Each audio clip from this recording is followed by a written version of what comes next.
What's up, nerds? A whole bunch of movies have been crawling out of the woodwork lately, and I have so much shit to review for you guys this week. But first, I have an announcement to make. Geek for the Week is getting an update. Since this show was pretty sporadically created, Geek for the Week has always been our working title for the show, and we just kind of threw it out there so we could get a feel for the show and get a feel for what kind of name we really need to represent what this show is. So after a few months of hosting and finding out what works and what doesn't work, we've finally come down to a name. We came up with a bunch of ideas and we settled on the best name that we think suits this show perfectly. So say goodbye to Geek for the Week and say hello to...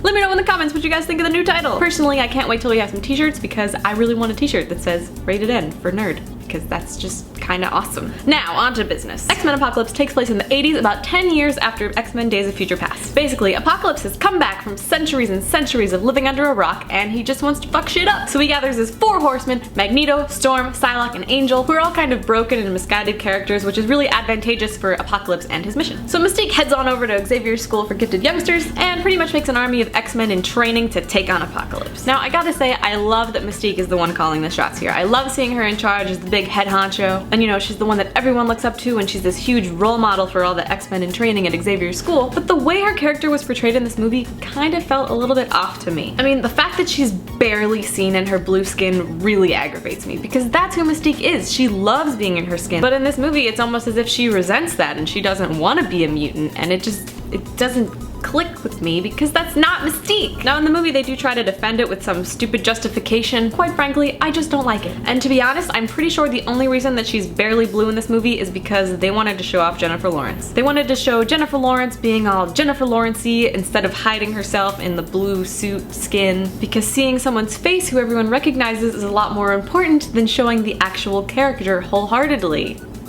Apparently. I hate Hollywood. Aside from that, there were some things that I was really digging. Something this movie does really well is fan service. There are so many little Easter eggs hidden throughout the movie that I just could not help getting excited about. And there are a lot of great references to all the other X-Men movies, especially one particular reference that's kind of meta and just hilarious, and I wish I could tell you, but I can't because spoilers. There are also a lot of Easter eggs that are a lot more subtle, and if you're a true comic book nerd, you will definitely appreciate them, and you'll sit there like, hey, did you see that? That was awesome.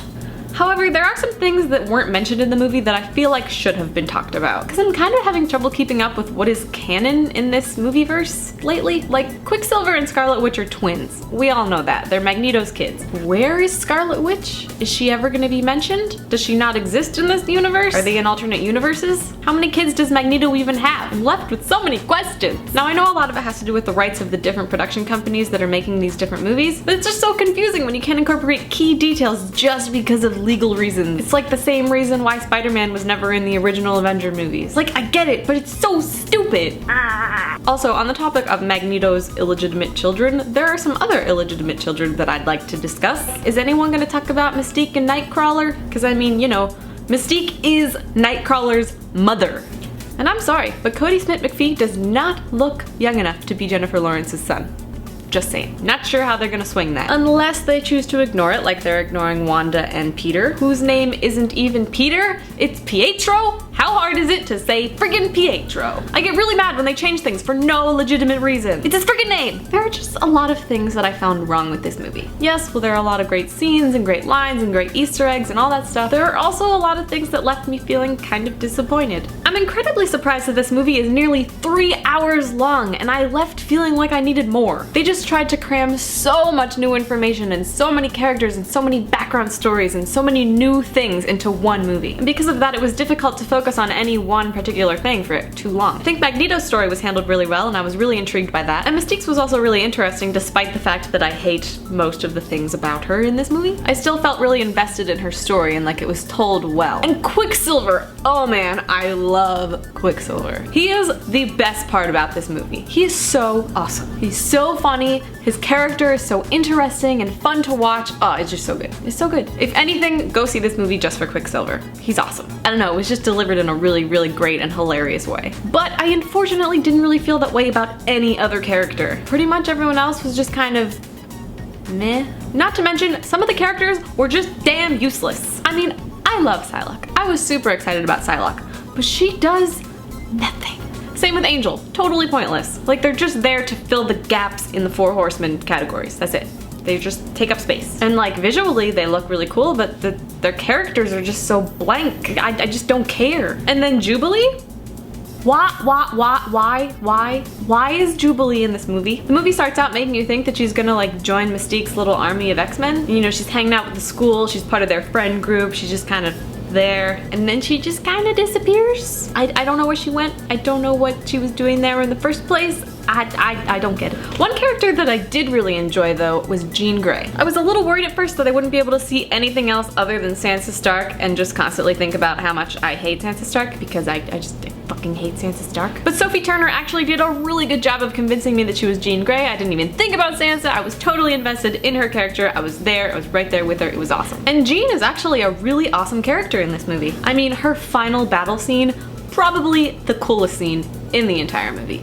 So awesome. Honestly, it gave me chills. I feel like I need to talk about Apocalypse since he's the main villain of this film and, you know, the title. And I gotta say, he was badass. Even more badass than I thought he would be in the trailer, to be honest. He's seriously such a cool villain, and he just gives you that feeling of dread whenever he's around. Just like, damn, he is gonna kill y'all. Shit, he gonna fuck you all up. Watch out. Also, I have to talk about Wolverine. Don't worry, I won't give away any spoilers, I promise. But honestly, Wolverine's presence in this movie was more pointless than Jar Jar Binks in Star Wars. I mean, the way they presented him was cool, and I was really stoked about that and the direction that they took him, but his presence really didn't serve any purpose other than a small plot device to get from A to B. I almost wish that they didn't reveal his appearance in the trailer, because it would have been so much more awesome if you didn't know he was gonna be there. Because as soon as his scene starts, you're like, oh, this is gonna be Wolverine, this is his scene, I know. And it just kind of ruins the magic of seeing that reveal and being like, ah, yeah, Wolverine! Fuck yeah!